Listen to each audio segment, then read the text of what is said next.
আবু জাহেলের প্ল্যান হলো ইয়ামেনের বাচ্চাকে দাওয়াত দিয়েছি, বিশাল প্যান্ডেল করেছি, মুসলমানদের নবীকে দাওয়াত দিয়েছি, নবীকে আমি নিচে বসাবো, আর আমি আবু জাহেল রূপার চেয়ারে বসবো, স্বর্ণের চেয়ারের মধ্যে বসাবো হাবিব বিন মালিক ইয়ামেনের বাচ্চাকে। মহব্বতে বলেন নাউজুবিল্লাহ। সিদ্দিক আকবর শুনে ফেলেছেন। কেমনে কেমনে খবর পেয়েছেন? খবর সংগ্রহ করেছেন, খবর পেয়েছেন। খবর পেয়ে তিনি বললেন, নবী গো, ওই জায়গায় যাওয়া যাবে না, যাবে না। আমার নবী বলেন, আবু বকর আমি তো জবান দিয়ে ফেলেছি যেতে হবে, কিন্তু ইয়া রাসূলুল্লাহ ওরা যদি আপনাকে নিচে বসায় আমি আবু বকর কেমনে সহ্য করব? আরো বড় করে বলেন না সুবহানাল্লাহ। আমি কেমন করে সহ্য করব? চেয়ারের মধ্যে আবু জাহেল বসবে, আমার নবী নিচে বসবে, এটা আমি সইতে পারি না। সিদ্দিক আকবর রীতিমতো কান্না শুরু করে দিলেন, নবী গো আপনার কদমে পাকে পড়ি, আপনি যাবেন না, যাবেন না। আবু জাহেলের দাওয়াতে না গেলে কিছু হবে না। আমার নবী বলেন, আবু জাহেলের দাওয়াত আমি কবুল করেছি, আমি যেতে চেয়েছি, সে আমার সাথে চ্যালেঞ্জ করেছে, আমি সেখানে যাব, তুমি টেনশন নিও না। ও আবু বকর তুমি কেঁদো না, কেঁদো না, তোমার সাথে আমি নবী আসল কথাটা বলে দেই, শুনে রেখে দাও। দুইটা চেয়ার স্টেজের মধ্যে আছে, স্বর্ণের একটা, রৌপ্যের একটা। এই চেয়ারটা তুমি মনে করো না আবু জাহেলেরও হবে। আমি রাসূল তুমি কাঁদতেছো বলে তোমারে আসল খবর জানাইয়া দিলাম, ওই চেয়ার স্বর্ণের চেয়ারে বসবো আমি রহমাতুল লিল আলামিন, আর রৌপ্যের চেয়ার আমার প্রেমিক আবু বকরের জন্য আমি বরাদ্দ দিয়ে দিলাম। আল্লাহ ইয়া রাসূলুল্লাহ ইয়া রাসূলুল্লাহ যুব সংগঠন জিন্দাবাদ। বন্ধুরা আমার, সিদ্দিক আকবর কেমন, এদিকে হাবিব বিন মালিক চিন্তা করছে আবু জাহেলের মতো আমি তো কপাল পড়া হইতে পারবো না। আবু জাহেল তো একটা চিটার, একটা বাটপার, ঠিক কিনা? আবু জাহেল সে বড় বাটপার আল্লাহর জমিনে আর হাদিসে আছে, আমি পড়ে দেখলাম এ কত বড় বাটপার। একদিন একটা বড় গর্ত করছে, তার বাহিনী দিয়া কয়েকজন লোক দিয়ে বড় একটা গর্ত করে এই গর্তের উপরে হালকা পাতলা কিছু একটু দিয়ে দিছে, দিয়ে বলছে কি এই জায়গা দিয়ে মুসলমানদের নবীরে হাঁটাই নিয়ে যাও, মানে ওই জায়গায় পড়বে, কদম মোবারক রাখলে গর্তের মধ্যে পড়ে যাবে। নাউজুবিল্লাহ কোন। আমার নবী আসলেন, চলে গেলেন, পড়লেন না গর্তের মধ্যে। তখন আবু জাহেল দেখতে গেছে, টেস্টিং করে পড়ে যেহেতু যায় না, এর আসলে আমার হুকুম আমার এই বাহিনী পালন করে নাই, মনে শক্ত কিছু দিছে। এখন যেই তার উপরে উঠছে একেবারে আমার নবী পার, আবু জাহেল মান হাফারা হুফিরা, যে গর্ত কাটছে গর্তের মধ্যে পড়ে গেল। এখন আল্লাহর কুদরত দেখেন, আমার আল্লাহ কেমন করে শায়েস্তা করেন। গর্তের মধ্যে পড়ে গেল, গর্তটা একটু বেশি ছিল, আবু জাহেল উঠতে পারে না, আবু জাহেল উঠতে পারে না, গর্তের মধ্যে ডেবে যাচ্ছে। তখন বলে তাড়াতাড়ি রশি ফেলাও, আমারে উঠাও। বড় রশি ফেলেছে, রশি বোঝেন তো, দড়ি বলে কেউ, দড়ি, দড়ি রশি, এই রশি ফেলে দিয়েছে। রশি ফেলে দেওয়ার পরে আবু জাহেলকে যত উপরের দিক থেকে টানে, আবু জাহেল তত নিচের দিকে চলে যায়। আল্লাহর কুদরত দেখেন। এখন আবু জাহেল নিচের থেকে বলতেছে, ওরে তোরা আমারে উঠাইতে পারবি না, রশি টান দিস না, উপরের দিকে যত টান দিস তত নিচের দিকে চলে যাই, তার চেয়ে থাক, তার চেয়ে রশিতে আর টান দিস না, আমি যেমনে আছি এমনি থাক, এক কাজ কর, তোরা তোরা আমার আওয়াজ শুনতে পাচ্ছিস? তখন তার বাটপাড়ের পার্টির লোকে কয়, হ্যাঁ হুজুর শুনতে পাচ্ছি, কি কন, কি করতে হবে আপনার জন্য, আপনি তো গর্তের মধ্যে পড়িয়া গিয়েছেন। কয় তোরা এক কাজ কর, আমারে তোরা তুলতে পারবি না, আমি এখন গজবের মধ্যে পড়ছি, সোজা যাইয়া নবীর কাছে যা। সুবহানাল্লাহ বলেন। যদি মুসলমানদের নবী আমারে না উঠায় আমি উঠতে পারবো না, উঠতে পারবো না। আমি যে পড়েছি আমি বুঝে গেছি আমি আবু জাহেল, তার মাথা কম ছিল না। এই আবু জাহেল তো এমনি ডিগ্রি পায় নাই, বড় জ্ঞানী লোকটা বড় জাহালাতের কারণে নামটা আবু জাহেল হয়েছে। ও বন্ধুরা আমার, এখন আমার রহমতের নবীর কাছে যে বলছে, হুজুর ইয়া রাসূলুল্লাহ আমাদের লিডার তো গর্তের মধ্যে পড়ছে, উঠতে পারে না। আমার নবী বলেন, তো তোমাদের লিডার গর্তে পড়ছে, তো আমি কি করতাম, আমি কি করতাম, আমার কি করার আছে? কয় আপনি একটু উঠাইয়া দেন। আমি উঠাইয়া দিব? কি করছো তোমরা? কয় গর্ত কাটছিল। কেন, কার জন্য? কথা কয় না, কার জন্য? আহারে আমার নবীর জন্য। আমার নবী বলেন, গর্ত যার জন্য কেটেছিলে আল্লাহ তো তাকে পার করে দিয়েছেন, তো সে গর্তে পড়েছে, আমি কি করবো, আমি তো আর গর্ত কাটি নাই। বন্ধুরা আমার, বাবাজিরা আমার, গর্তের মধ্যে পড়ে আবু জাহেল তখন বলল যে তাহলে এক কাজ করো, নবীকে বলো আমারে যদি উঠাইয়া দেয় তাহলে আমি ইসলাম গ্রহণ করব। আমারে উঠাইয়া দিলে আমার নবী বলেন আবু জাহেলের কথা কি বিশ্বাস করা যায়? কিন্তু সাক্ষী তো পাইলাম, সাক্ষী তো পাইলাম। এই তোরা সাক্ষী থাক, আবু জাহেল বলেছে তারে উঠাইয়া দিলে সে ইসলাম গ্রহণ করবে, এই কথা ঠিক? আমরা তো ঠিক জানি, এখন হে বেটা কি করে আমরা তো জানি না। আমার নবী বললেন ঠিক আছে, যদি ইসলাম গ্রহণ করতে চায় তোদের সামনে তাকে বলতে হবে। বলে হ্যাঁ। গর্তের পাশে আমার নবী গেলেন, ও লিডার কি আইসে? নবী আইসে নি? উপরে আছে? হ্যাঁ আছে। তাহলে আমার একটু উঠাই দিতে কনা, ও নবী আমার একটু উঠাই দাও। তো তুমি কইছো আবু জাহেল ইসলাম গ্রহণ করবে, আমি উঠাই তোমার নাইলে দিলাম, ইসলাম গ্রহণ করবা তো? হ্যাঁ করবো না। আমার নবী বলেন তাহলে তোরা সাক্ষী হয়ে গেলি, দে রশি দে। রশিটা দিলেন আবু জাহেলকে, আমার নবী এরকম শাহাদাত আঙ্গুল মোবারক দিয়ে টান দিয়ে উঠাইয়া দিলেন। উঠাইয়া দেওয়ার পরে আবু জাহেল উঠে অমনি বলতেছে দুনিয়ায় জাদুঘর দেখছি, এত বড় জাদুঘর তো দেখি নাই। আরে জোরে জোরে কন্যা নাউজুবিল্লাহ। একটা জবান বন্ধ থাকলে বিপদ হয়ে যাবে, আরেকবার বলেন নাউজুবিল্লাহ। এইবার বলেন আবু জাহেলের মতো বড় বাটপার আল্লাহর জগতে আছে? সে কইলো উঠাইয়া দিলেই অমনি ইসলাম গ্রহণ করবে, উঠেই অমনি বলতেছে আপনার চেয়ে বড় জাদুঘর তো দেখি নাই। তাহলে কত বড় খারাপ, একটু চিন্তা করে দেখছেন? হুজুর কি বললেন যে বড় মক্কার বড় মক্কার, মাকের না মাক্কার, মাকের না। আরবিতে মাক্কার বলে বড়ডারে, মাকের তো সাধারণ, এটা হলো মাক্কার। কাযেব না কাজ্জাব। তো আবু জাহেল প্ল্যান করেছে হাবিব বিন মালেক ইয়ামেনের বাদশাকে নিয়ে স্বর্ণের চেয়ারে বসাবে, আর সে রূপার চেয়ারে বসবে। ইয়ামেনের বাদশা মনে মনে চিন্তা করেছে আমি তো আবু জাহেলের মতো রকম জাহেল না, মুসলমানদের নবী, আমি মনে মনে কিছু প্রশ্ন রেডি করলাম, এগুলোর উত্তর যদি দিয়ে দেয় তাহলে আমি তার কাছে ইসলাম গ্রহণ করে ধন্য হব।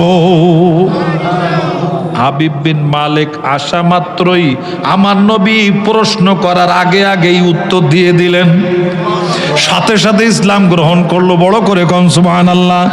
এখন ইসলাম গ্রহণ করে উম্মত হইয়া বলতেছে নবী গো, এই যে স্বর্ণের চেয়ার আপনি এসে গেছেন, এই চেয়ারের মালিক এখন আপনি। আবু জাহেলের কান্দের মধ্যে থাপ্পড় লাগাইয়া দিছে, জোরে কোন সুবহানাল্লাহ। ওরে কপাল পোড়া আবু জাহেল, তুই নবীকে চিনলি না? আমি চিনতে পেরেছি, আমি প্রধান মেহমান, স্বর্ণের চেয়ার আমার জন্য আবু জাহেল তুই বানাইছিলি, কিন্তু আমি স্বর্ণের চেয়ারে বসবো না, স্বর্ণের চেয়ার দিয়ে দিলাম রহমাতুল লিল আলামিনের জন্য। বড় করে কোন আল্লাহু আকবার। তখন আবু জাহেল আর স্টেজে যেতে পারে? আমার নবী স্বর্ণের চেয়ার নিলেন, নিয়ে সিদ্দিক আকবরকে ডেকে বসাই দিলেন, তুমি রূপার চেয়ারে বসে যাও। কান্দো কেন? আল্লাহ পাক আমার নবীকে ইজ্জত দিয়েছেন। কে ইজ্জত দিয়েছেন? আল্লাহ বলেন ওয়ারাফা'না লাকা যিকরাকা। বড় করে কোন সুবহানাল্লাহ। আমার নবীর শানকে আল্লাহ উঁচা করতে করতে করতে করতে একেবারে সিদরাতুল মুনতাহা আরশে আজিম লা মাকানে নিয়ে গেছেন, ঠিক কিনা?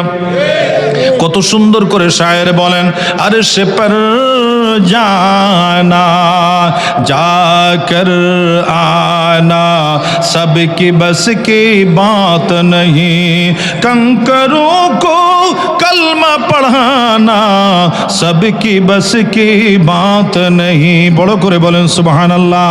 खर्रा पानी से सहरी करना, रोशन करना लकड़ी को, चेहरे को गुलजार बनाना सबकी बस की बात नहीं। বড় করে বলেন না সুবহানাল্লাহ। আমার আলা হযরত কত সুন্দর করে বলেছেন, আসমানों ही पर सब नबी रह गए, अर्श आजम पे पहुंचा हमारा नबी, सबसे औला व आला हमारा नबी, सबसे बाला व आला हमारा नबी। ভালো লাগে না খারাপ লাগে? আবার সেই রহমতের নবীর প্রেমিক সিদ্দিক আকবর, যিনি নামাজে দাঁড়িয়ে কাঁদতেছিলেন, মনে আছে বাবা? মনে আছে না হারিয়ে গেছে? যেই সিদ্দিক আকবরকে আমার নবী পাকের কাছে এনে দিছে গাছের ডাল। সুবহানাল্লাহ। যখন আমার নবীর নবুয়ত রিসালাত প্রকাশ হবে, সিদ্দিক আকবর একটা গাছের নিচে চুপ করে বসে থাকতেন। হঠাৎ করে গাছের একটা ডাল আপনা আপনি ওনার কানের কাছে নেমে আসছে। এই কানে কানে বলতেছে, আবু বকর আমার সালাম গ্রহণ করো, আমি গাছের ডাল তোমারে সালাম দিচ্ছি। কি ব্যাপার, গাছের ডাল কথা বলে কানের কাছে এসে? কি বলছো গাছের ডাল, বলো। বলে আমি গাছের ডাল বলছি, দয়াল নবী রহমতুল্লিল আলমিনের নবুয়াতের সালাত প্রকাশ পেয়ে গেছে, তুমি তাড়াতাড়ি করে চলে যাও রহমতের নবীর কাছে, যে 1 নম্বরে ইসলাম গ্রহণ করে রোল নাম্বার 1 বানিয়ে আসো। বড় করে বলেন সুবহানাল্লাহ। সেই আবু বকর সিদ্দিক যিনি সব সময় বলতেন আমার 3টা জিনিস ভালো লাগে, 1 নম্বরে হলো আন-নাজরু ইলা ওয়াজহি রাসূলিল্লাহ সাল্লাল্লাহু তাআলা আলাইহি ওয়াসাল্লাম।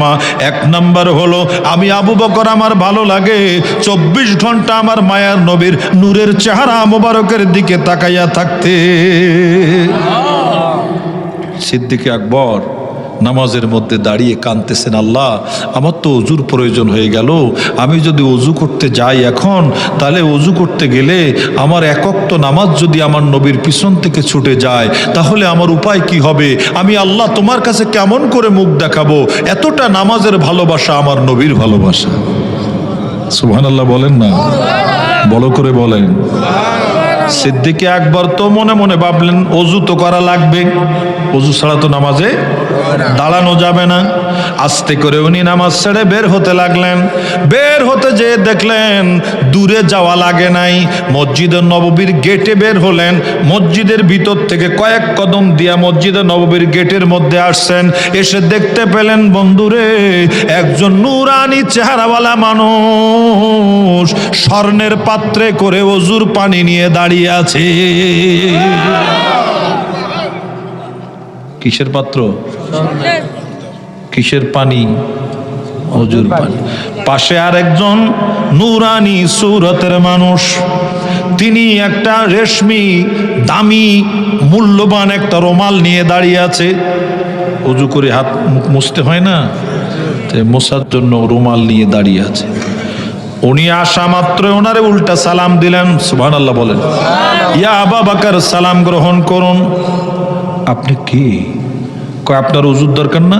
কয় হ্যাঁ, সে তো আমি একা একা জানি, আপনি জানলেন কোত্থেকে? কয় এত কথা কইেন না, টাইম নষ্ট হবে, ওযু করেন নামাজে চলে যান। আপনি কে?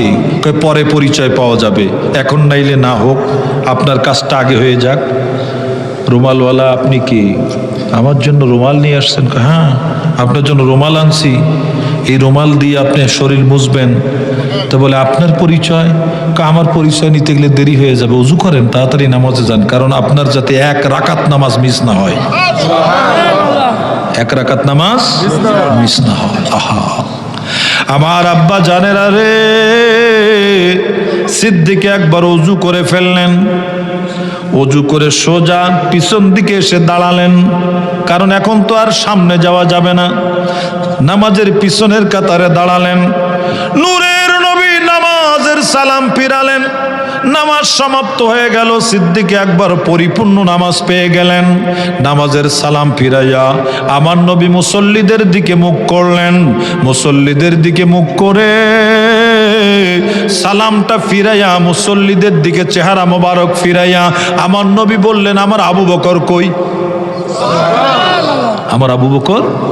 পিছন দিক থেকে সিদ্দিক আকবর বলে, লাব্বাইক ইয়া রাসূলুল্লাহ, সাদাইক ইয়া রাসূলুল্লাহ। বড় করে বলেন না সুবহানাল্লাহ। ও বন্ধুরে বাবারে, আমার নবী ফিরিয়ে ডাক দিয়ে সিদ্দিক আকবরকে বললেন, আবু বকর পানিটা ঠিক মতো পেয়েছিলে তো? রুমালটা ঠিকঠাক ছিল নি? নবী গো, ওযু গেল আমার, আমি জানি, বের হলাম, ওনারা জানে, কিন্তু এই খবর সব আপনার কাছে। কয় আবু বকর তুমি আমাকে এত ভালোবাসো আর এমন সুন্দর করে তুমি নামাজ পড়ো, তোমার নামাজের প্রেম, একদিকে নবীর প্রেম আর একদিকে নবীর পিছনে নামাজ পড়ার প্রেম, একদিকে নবীর প্রেম আর একদিকে নামাজের প্রেম। বলেন আল্লাহু আকবার। ও বন্ধুরে বাবারে, গভীর মনোযোগ একটু শোনেন। সিদ্দিক আকবর দাঁড়াইয়া বলে, নবী গো কিছুই তো বুঝলাম না, কেন বা আমার ওযু গেল? বা ওযুর প্রয়োজন হলো, আমি তো মনে মনে কাঁদতেছিলাম, আমি যদি ওযু করতে যাই কোথায় পানি পাবো, কি অবস্থা হবে? ফাঁকে দিয়ে যদি আমার দয়াল নবীর পিছন থেকে নামাজটা আমার ছুটে যায়, এক রাকাত নামাজ যদি ছুটে যায় বা পুরা নামাজের রক্ত ছুটে যায়, আমার নবীর পিছন থেকে ছুটে গেলে আমি কই পাবো এই নামাজ? আমার রাসূল বলেন, আবু বকর, তুমি যেই মনে মনে এমন কান্না করেছো নবীর মায়ায় নামাজের জন্য, আমার আল্লাহ সব কিছু দেখেন, মহব্বতে বলেন ঠিক কিনা?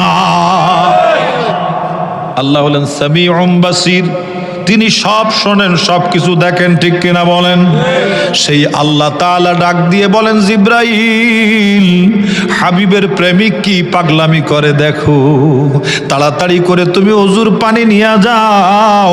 ও মিকাইল, তুমি তাড়াতাড়ি করে রুমাল নিয়ে যাও। আমার নবী বলেন, আবু বকর, তোমার পিছনে এসেছে দুইজন, আমি নবীর কাছে এসেছে একজন, তিনি হলেন হযরত ইসরাফিল আলাইহিস সালাম। আমি যখন কেরাত পড়তেছি রুকুতে যাব চিন্তা করলাম, হঠাৎ করে ইসরাফিল আলাইহিস সালাম আমার দুই কদম জড়িয়ে ধরে কান্না শুরু করলেন, নবী গো, আপনি আরেকটু কেরাত লম্বা করুন, আল্লাহ আমাকে পাঠিয়ে দিয়েছেন, আপনি আরেকটু কেরাত লম্বা করুন, আরেকটু কেরাত লম্বা করুন, কারণ আপনার আবু বকর ওযু করতে গেছে, সে যেন এসে এই রাকাতের নামাজটা পেয়ে যায়। মহব্বতে বলেন না সুবহানাল্লাহ। তোমার কাছে দুইজন এসেছে, জিব্রাইল মিকাইল আলাইহিমাস সালাম, আর আমার কাছে এসেছে ইসরাফিল আলাইহিস সালাম, এই তিনজন। ও আমার আবু বকর রে, শোনো শোনো শোনো, তোমাকে আল্লাহ তাআলা এমন ভালোবেসেছেন আমি নবী প্রেমের কারণে, আর তুমি যে নামাজের মায়া এত বেশি, যেই ব্যক্তি এত মহব্বত করে নবীকে এবং নামাজকে, আল্লাহ তার জন্য সবকিছু এমন সহজ করে দেয়। মহব্বতে বলেন না সুবহানাল্লাহ।